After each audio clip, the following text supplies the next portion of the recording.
Baka sila balakid. Alam mo yun, balakid. Di ka love. Ako kasi hindi natatakot kasi ako love. Lovely naman. Ha? Lovely illegal, ma'am. Oo. Balakid siguro sila kaya kinakabahan. So knowing Duterte, ma'am, Well, sanay na rin tayo sa Davao Trash Talk, di ba? Ayun. Without passing judgment na masama o mabuti, parang namihasa na rin tayo sa karirinig. Pero yun, palibasa hindi ako balakid, hindi ako afraid. so walang basis yung kaso na yung final ng PNP-CID. Hindi ko alam. Hindi ko nakikita yung kaso mismo. Wala. Okay lang. Umiikot ako ng mag-isa. Minsan kasama ko yung sa alyansa. Minsan yung mga local officials. Depende kung sino yung nagkumbida.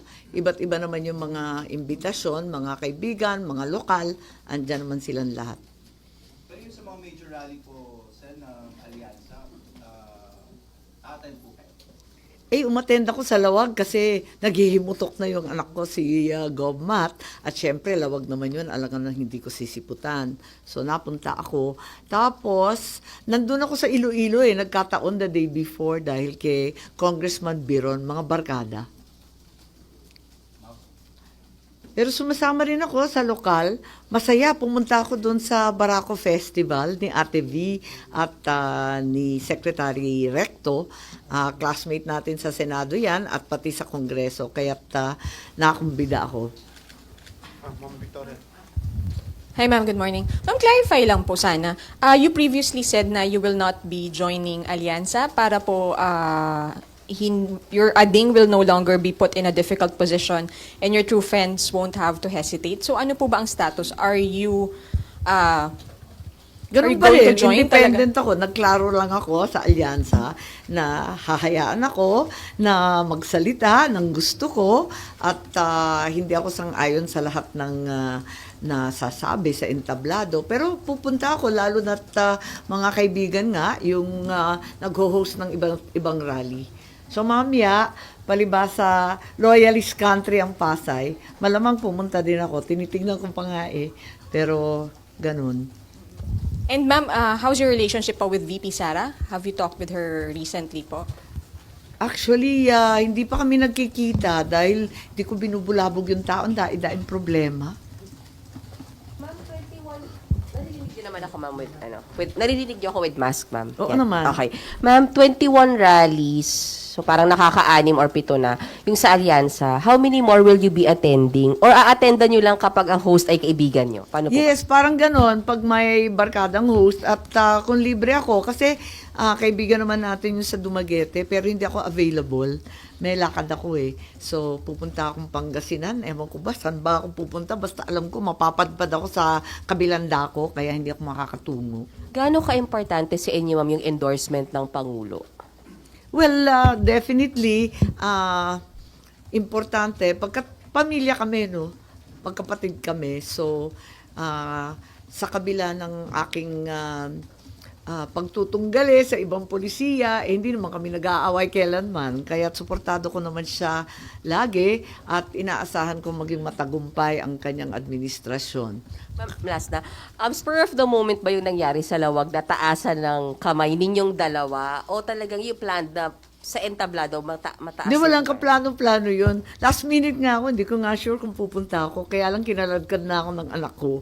At sinundo nga ako ng ibang kaibigan. So napunta nga ako ng biglaan. At yun nga, nung nasa entablado na, nagkahilaan nga. At nagtaas na ng kamay. Pero talaga naman nagtaas ng kamay ng sabay-sabay Thank you, ma'am. Ma'am, ano, Hi, Sally. Ay, hindi kita nakakita. ang target ng Alyansa, 12-0, sa tingin nyo doable o malabo yan? Marami ring malalakas na kandidato Oo. So mahirap yun ma-achieve yun. Paano? Ayoko nagko-comment tungkol dyan Ayoko rin nagko-comment tungkol sa survey. Kasi ang turo ng ama ko, running scared kami lagi. As in, parati kaming sinasabihan ng mga kampanya lang, magtrabaho lang, kayon lang. At wag masyadong pinapansin yung magandang balita, wag malulugmok sa masamang balita. Pero itong mga prediction, mga forecast, di ba, highly speculative, kandidato naman ako, mas maigi na magdasal. Pero conforme ba kayo, ma'am, dito sa mga survey? Kasi naalala ko na si Senator Miriam Santiago against dahil sabi niya, mind conditioning. Well, to a certain degree, talagang mind conditioning, nakaka-brainwash at maraming na nenervyos at kinakabahan kapag mababa ang survey. Tapos, masyado namang natutuwa kapag mataas ang survey. Hindi ako magpapa-apekto gano. Although, binabasa ko kasi kailangan talaga guide yun para alam mo kung ano yung nakakaligtaan mo, yung nababaliwala mong lugar, kinakailangan talagang pukpukin. Ganun lang.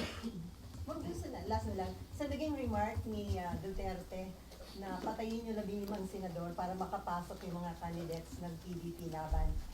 Parang sineryoso ng iba, sabi nila daw dapat yun baliwalain dahil kahit nga yung bomb jokes, di ba, nirereklamo sila mga nagbibiro tungkol doon. So dapat ba bang seryoso yan o baliwalain yung sinabi ng dati? Baka sila balakid. Alam mo yun, balakid. Di ka love. Ako kasi hindi natatakot kasi ako love. Lovely naman. Ha? Lovely to be go, ma'am. Oo. Balakid siguro sila kaya kinakabahan. So knowing Duterte, ma'am, Well, sanay na rin tayo sa Davao Trash Talk, di ba? Ayun. Without passing judgment na masama o mabuti, parang namihasa na rin tayo sa karirinig. Pero yun, palibasa hindi ako balakid, hindi ako afraid. so walang basis yung kaso na yung final ng PNP-CID. Hindi ko alam. Hindi ko nakikita yung kaso mismo. Ma'am, yung sa mga binanggit nyo kanina na hindi kayo conforme, hindi kayo naniniwala sa ibang binabanggit sa entablado ng alyansa, which particular topics kapag Well, as a general rule, ayoko kasi nagbabanatan sa eleksyon. Para sa akin, very self-defeating and unconstructive. Yung bira ng bira, mas maganda para sa akin, ipaliwanag mo kung ano ang nagawa mo at ano pa ang plano mong gawin para makatulong sa tao, para iboto ka. Yung paninira ng kabila, hindi ako komportable. Naiilag ako at kung minsan nakikita sa mukha ko eh. Ma'am, yung binabanggit po ng mga kasama niyo sa alyansa, several of them already said na they're pushing ang binanggit natin, 12-0. Kayo po ba, do you also wish na 12-0 din from alyansa yung mananalo? Well, medyo sentimental ako, no? Kasi may kasamahan ako na kumampanya noong 2019. Sama-sama kami ni Bongo at saka ni Bato. So, parang, wala, magkakasama kami sa Senado, magkasama kami sa kampanya. Tapos, yun nga, yung sinasabing 12-0, hindi ko alam. Hindi ko alam kung anong mangyayari. Hindi naman tayo forecaster.